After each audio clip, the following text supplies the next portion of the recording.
Hello everyone, আসসালামু আলাইকুম। আশা করি সবাই ভালো আছেন। আবার চলে আসছে আপনাদের সাথে আরেকটি লং ভিডিও নিয়ে। দীর্ঘদিন ধরে আপনাদের সাথে আমার কোনো লং ভিডিও শেয়ার করা হয় না, তো ভাবলাম আজকে আমার কিছু টুকিটাকি কাজ দিয়ে আপনাদের সাথে আমার আজকের এই ভিডিওটা শেয়ার করব।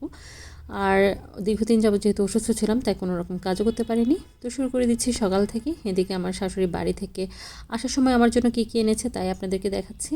এখানে তিনি কিছু সবজি এনেছে, এদিকে চালের গুঁড়ি এনেছে। চালের গুঁড়ি এনেছে আমাদের সকালবেলা বেশিরভাগই পিঠা বানিয়ে খাওয়া হয়, মানে খোলা পিঠা যেটাকে বলে, তো সেটা বানিয়ে খাওয়া হয়। বিয়ের পর তো আমি এটা পারতাম না, কিন্তু এখন আস্তে আস্তে ফ্রাই প্যানে করতে করতে কিছুটা পারি। রুটি বা পরোটা বানানোর ঝামেলা থেকে বাঁচতে হলে চালের গুঁড়ি দিয়ে আমি পিঠাটা বানিয়ে ফেলি। আর এদিকে হচ্ছে উনি কিছু মুরগি এনেছে, দেশি মুরগি। আর এখানে চিংড়ি মাছ ছিল। আর এদিকে হচ্ছে আমার ছেলের জন্য দুধ এনেছে। উনি কিন্তু সব সময় আমার জন্য এই ধরনের মানে সব কিছু রেডিমেড আনে, মানে সব কিছু একেবারে পরিষ্কার করে ক্লিন করে কেটে ধুয়ে বাড়ি থেকে নিয়ে আসে, যাতে আমার কোনো কষ্ট করতে না হয়। কারণ আমার বাসায় হচ্ছে দুটো বাচ্চা, ছোট ছোট দুটো বাচ্চা। বাচ্চা নিয়ে কাজ করতে আমার কষ্ট হয়, এটা চিন্তা করেই কিন্তু উনি আমার জন্য সবসময় বাড়ি থেকে এভাবে জিনিসপত্র একেবারে পরিষ্কার করে নিয়ে আসে। উনি যে শুধু আমার জন্য আনে তা না, উনি কিন্তু আমার জায়ের জন্যও আনে, আমার ননাসের জন্যও আনে, মানে আমরা 3 ফ্যামিলির জন্য তিনি আসার সময় সব কিছু নিয়ে আসে।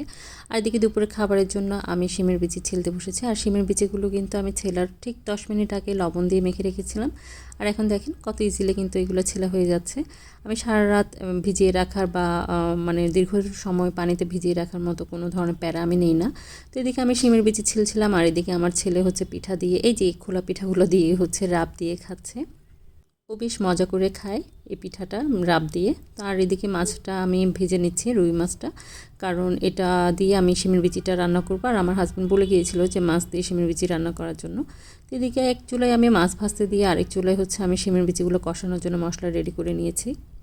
আসলে কাজ করতে করতে মানে একটা সময় ইচ্ছা করে যে ফেসবুকে আর কোনো ধরনের ভিডিও টিডিও দেবো না, কারণ ঘরের কাজ করো, বাচ্চাদেরকে দেখো, আবার ফেসবুকের এইসব ভিডিও টিডিওগুলো দাও, এগুলো অনেক সময় প্যারা লাগে, বুঝছেন। তো অনেক সময় চেষ্টা করি যে ভিডিওই দিব না, একেবারে বিরক্ত লাগে। পরে আবার চিন্তা করি যে না, এত ধৈর্য হারা হলে কীভাবে হবে। তো যাই হোক, এদিকে আমার মাছ ভাজাও শেষ। আর এদিকে হচ্ছে শিমের বিচিগুলোতে আমি শেষের দিকে হচ্ছে ভাজা মাছগুলো দিয়ে আর একটু জাল করে নিয়ে আমি নামিয়ে ফেলবো।